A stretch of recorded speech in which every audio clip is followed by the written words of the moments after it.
Welcome to the Full Plate series from BingeEatingBreakthrough.com.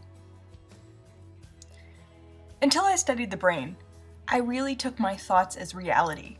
If my brain was calling me to cave in and eat tempting foods, I just assumed I couldn't resist it.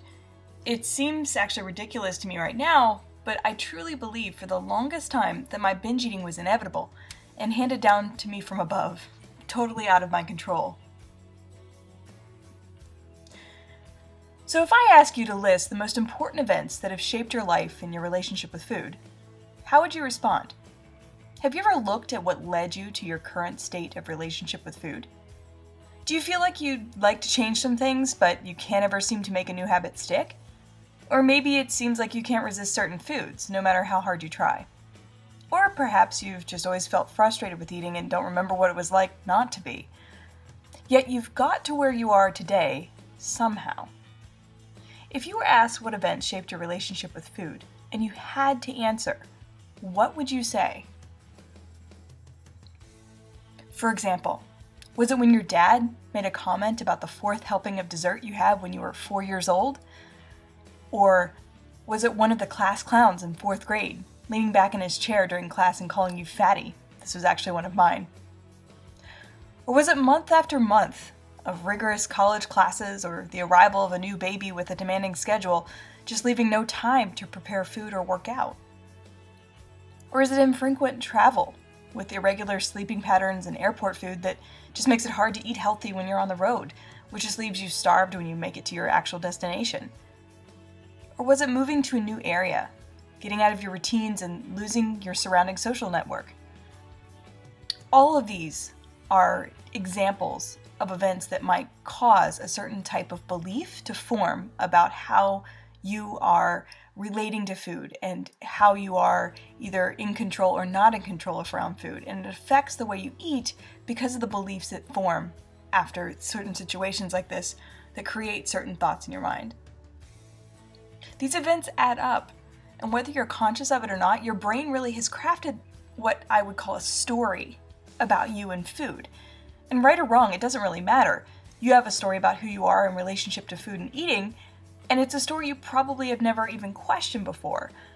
Because you're so used to this story, it's built into a belief that's really shaped your life, and it just feels like reality to you. And even if you're aware of this, it can still be really hard to spot what's your story, or also called your beliefs, versus what's reality. So, there's a couple interesting things about our beliefs. The first interesting thing is that our beliefs, or our stories, about who we are and why we relate to food the way we do, they really seem like they're 100% real. It's also very difficult to distinguish what's actually true and what's a belief without having someone look at your story with you. And the second interesting thing is that by nature, we're designed to delete details in order to focus fully in the moment on what's going to keep us safe.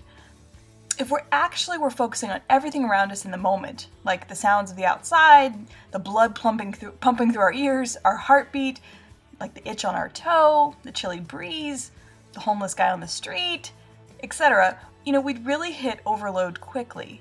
We'd be way less effective. So our brains, they tune out these few details that we need, or they tune into the few details that we need in order to function and to really reach our goals moment by moment. However, this means that many of our memories or our accounts of events in our life recall only a few small details, and they actually leave out all the rest. So over time, our memories leave out more and more details. So let's go through this. Your beliefs affect your thoughts. So your beliefs influence the thoughts running through your mind every day. It's actually been said that 95% of the thoughts we have aren't original. They're just the repeated thoughts that we have every single day. And our thoughts are derived from the beliefs we have. So if we believe something is bad, we're going to think negative thoughts about it. If we believe something is awesome, we think positive thoughts. And then your thoughts affect your feelings.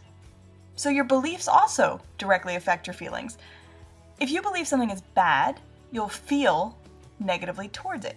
If you believe something is good, you'll feel positive. The belief really is the origin of the feeling, and the way you feel about food is coming from the beliefs you have. And finally, your behaviors. So your behaviors are the results of your beliefs and your feelings, as well as your thoughts, actually. Because when you believe something, you feel a certain way about it, and your behaviors are the result of the way you feel and what you think and believe. So the magic equation is your beliefs give you your thoughts and your feelings, which equals your behavior. So beliefs are just a function of our brain designed to keep us safe and navigate the world. So for example, because you believe the sun will rise and you'll be alive tomorrow, you're going to plan accordingly. Because you believe you have civic rights in your country, you react if those civic rights are threatened. Because they're so deeply ingrained, we don't really think twice about our beliefs. But some beliefs can become a hindrance when they stop you from taking action towards your goals, or if they stifle you when you wish to become more expressed, or if your beliefs limit you when you have the potential for something greater. So what does this actually have to do with eating? Well, there's a very good chance that the perspective you have about yourself in an area of your life where you feel stuck, for example with food, isn't actually true.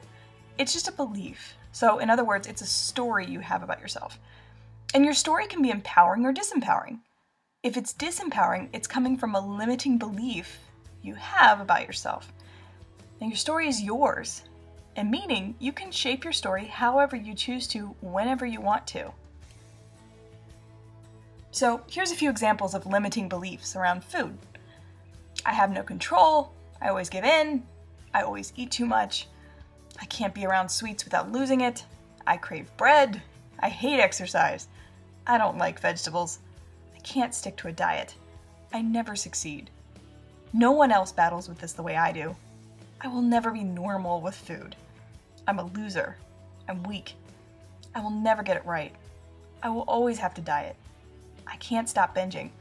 I can't stop craving sugar. I'm a mess. So now, let's think about a person you know that has your, quote, ideal relationship with food. It could be a friend, a relative, or a celebrity. Someone that seems to enjoy or feel at ease with food in their body the way you would like to. What kind of story or beliefs do you imagine this person has about eating? What do they probably believe about themselves and food? Or just about wellness in general? Or physical fitness? Think of another person that has your ideal behavior, and how do you imagine they're feeling? How do they behave in situations with food where you might otherwise feel overwhelmed, frustrated, or anxious?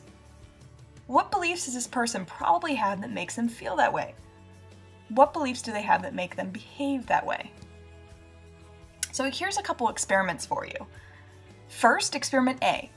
Find a restaurant that attracts people that appear to eat in a manner you would like to emulate. So for example, maybe there's a new smoothie bar, and they serve green smoothies, and you see healthy, happy-looking people going there. Or maybe there's an authentic, family-owned Italian restaurant where you see Italian women enjoying bread and pasta, and they look fit and trim. Go to this restaurant and have a meal while you casually observe the people around you. Make up stories about them and their beliefs about food. And then how could you adjust your own story to create similar behaviors with food? Now experiment B. Before eating, take a moment to think about a person who seems to have a really great relationship with food. Close your eyes and imagine what they think when they sit down to eat food. How do they decide what to eat or how much to eat? How do they probably feel when they're eating?